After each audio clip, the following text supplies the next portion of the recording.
Bueno, estimadas hermanas y hermanos, vamos a ver ahora un poco la relación existente entre los pensamientos y los deseos, de cómo los pensamientos y los deseos son el principal obstáculo a la oración de Jesús y cómo los pensamientos y los deseos son también el principal obstáculo para la percepción de la divina presencia en la vida cotidiana en todo momento. La oración de Jesús intenta ser, es un modo de acercarnos a la percepción de la divina presencia. Cuando la oración de Jesús desciende al corazón, es cuando la mente se silencia finalmente o se aquieta y el mundo se transfigura para nosotros. Ya no decimos que el mundo es obra de Dios, sino que vemos que es obra de Dios. En todas las criaturas o en todas las cosas o en las situaciones se percibe, por así decir, un aura sagrada. Nuestra mirada es la que se ha teñido de la gracia y eso se proyecta en el mundo, en lo que nosotros vemos. Es así que, sin mediar ningún esfuerzo, se transforman nuestras relaciones, mejoran los distintos ámbitos de nuestras actividades y, sobre todo, vivimos en cierto contento, en una especie de suave alegría, no de exaltación, sino de suave alegría, en la cual permanecemos descansando en la voluntad de Dios.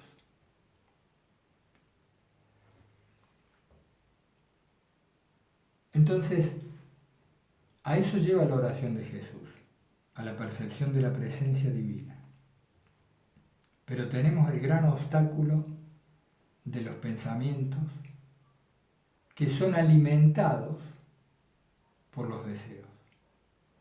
Si imaginamos que los pensamientos son leños que ponemos en fuego, el fuego son los deseos. La mente está permanentemente divagando, tejiendo, elucubrando distintas cosas y situaciones que tienden al cumplimiento de nuestros deseos. Esto no quiere decir, ni queremos sugerir que todos los deseos sean equivocados, pecaminosos o erróneos. Muchos de ellos no. Pero en lo que concierne a la práctica y a la interiorización de la oración de Jesús, todo pensamiento viene a ser un obstáculo, por lo tanto, todo deseo ajeno al deseo de orar en ese momento o al deseo de unión con Dios, viene a interponerse entre la oración y nosotros. Veamos por un momento esto de la mente, que es como una especie de aparato digestivo psíquico de las vivencias y experiencias que vamos teniendo, pero además con una intención, con una volición propia, la de esta mente, por manipular los sucesos, por acomodar las cosas o las situaciones en función de lo que queremos. Y esto que nosotros deseamos, sea lícito o sea ilícito, establece un fondo de ruido constante que nos nubla la mirada totalmente a lo que pasa. ¿Y qué es lo que pasa? Que Dios está presente en todo momento, que la gracia es la lluvia que permanentemente humedece al mundo. O una mejor alegoría, la gracia es la luz que todo lo ilumina, pero nosotros permanecemos ausentes a esa luz la mayor parte del tiempo. ¿Cómo hacer con los pensamientos?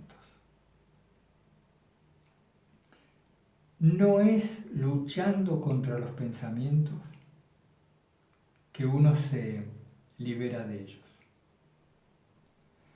Si yo lucho contra los pensamientos de manera directa, lo que hago es fortalecer los pensamientos. Donde va mi atención, eso se fortalece. Donde va mi atención, eso se fortalece. Entonces supongamos, yo me pongo a orar y me viene el pensamiento de lo que me dijo mi vecino, que si me habrá querido decir que yo no sé qué o tal cosa. Me pongo a orar y viene ese pensamiento. Si yo digo, no quiero pensar eso, y me pongo a orar, el pensamiento vuelve. No, pero yo no quiero pensar eso, pero vuelve. Pero mirá vos este pensamiento, y yo ya ahí lo estoy alimentando. Me empiezo a quejar del pensamiento, empiezo a ver cómo es en realidad el pensamiento, y el pensamiento vuelve, una y otra vez. Peor aún, si por supuesto sigo el pensamiento, que me va a llevar en una larga cadena divagatoria y a la media hora me doy cuenta que no recé nada y que estuve divagando en el vecino y lo que el vecino me dijo. Entonces tengo que sustraer la atención del pensamiento. Esto requiere cierta sutileza.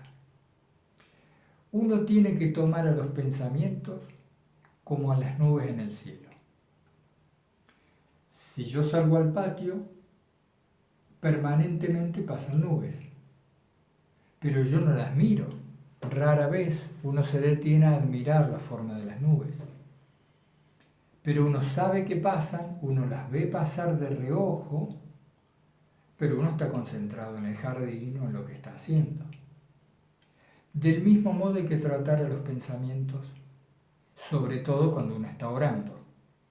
En alguna otra oportunidad veremos cómo tratar a los pensamientos en otros contextos. Pero si quiero practicar la oración de Jesús, si quiero la unión con Dios, necesito quitarles la atención a los pensamientos, verlos como nubes en el cielo o, por ejemplo, como los ruidos de la calle. Si yo subo ahora a la habitación, empiezo a escuchar autos que pasan, pero por supuesto no les presto atención. No podría vivir si le prestara atención a cada auto que pasa para ver qué motor tiene, qué velocidad va, qué marca será. Uno ignora los autos por la calle. Del mismo modo, si me pongo a orar, cualquier otra cosa que aparezca, no me peleo con ella, sino que suavemente, gentilmente le quito la atención y vuelvo al Señor Jesucristo. Señor Jesucristo. No cuestiono al pensamiento, no lo juzgo, porque si lo juzgo y lo cuestiono, ya me he enredado en él. Ya ahí perdí. Vuelvo al Señor Jesucristo. Con humildad, sabiendo que me va a costar, que me voy a ir una y mil veces del Señor Jesucristo. Pero es ahí donde volvemos a la fuerza del alma, a la necesidad de encontrar ese espacio de férrea determinación por la unión con Dios. Vuelvo para hilvanar esto con el tema de los deseos. Mientras más deseos tengo, más pensamientos tendré. Mientras más fuertes sean esos deseos, más fuertes y frecuentes serán los pensamientos. ¿Y por qué razón tengo tantos deseos? ¿Por qué quiero esta cosa, esta y esta otra? ¿Y por qué quiero aquello de aquel y de aquella persona y de esta otra persona? ¿Y por qué quiero de mí mismo tales y tales conductas? Nosotros estamos acostumbrados, dicho en apretada síntesis, a creer que la felicidad, la dicha, el gozo, el bienestar, proviene de alguna circunstancia exterior a nosotros. Nos hemos acostumbrado a sentir placer al tomar contactos con distintos objetos, al establecer relaciones con determinadas personas, al involucrarnos en determinadas situaciones, y permanecemos ignorantes a dos cosas. La primera, a que esos placeres que las cosas nos brindan o parecen brindarnos son fugaces, no llenan el alma, no nos sacian la sed que tenemos. Y la segunda cosa, que en realidad la felicidad viene de Dios, no viene de las cosas. La felicidad está bien en el interior de nosotros, bien hondo en el corazón. Es lo que en alguna espiritualidad se llama la gracia secreta, o la ermita interior, o la luz del alma, o como dijo Jesús, que el reino de los cielos no se ve allí o acá, no es visible como una cosa, está en nosotros. Pero decía, nos hemos acostumbrado a encontrar placer que es diferente a la plenitud de la gracia, a la felicidad verdadera, a encontrar placer en las cosas, situaciones o personas. Y cuando se nos dice, a través de libros, a través de homilías, o en donde sea, que la felicidad está en el interior, por lo general asentimos, pero diciéndonos por dentro, sí, lo entiendo, pero yo quiero aquello otro. Porque cuando vamos al interior, encontramos oscuridad, o encontramos vacío, o miedos, angustias, preocupaciones, dolores. Es decir, nos encontramos los pensamientos, que son esa permanente elaboración manipulativa de la realidad, buscando consumar nuestros deseos. No quiero extenderme mucho, podríamos hacerlo, tal vez las preguntas de ustedes puedan servir, pero quería presentar el tema. Entonces, ¿cómo hemos de hacer con esto? Porque esta es la situación que vivimos todos. Tener muchos deseos, tener muchos pensamientos, sentir carencia de gracia, carencia de felicidad, y lanzarnos a las cosas a buscar eso que nos falta. Lo que más ayuda a disminuir los pensamientos y a disminuir nuestros deseos es entregarnos a la voluntad de Dios.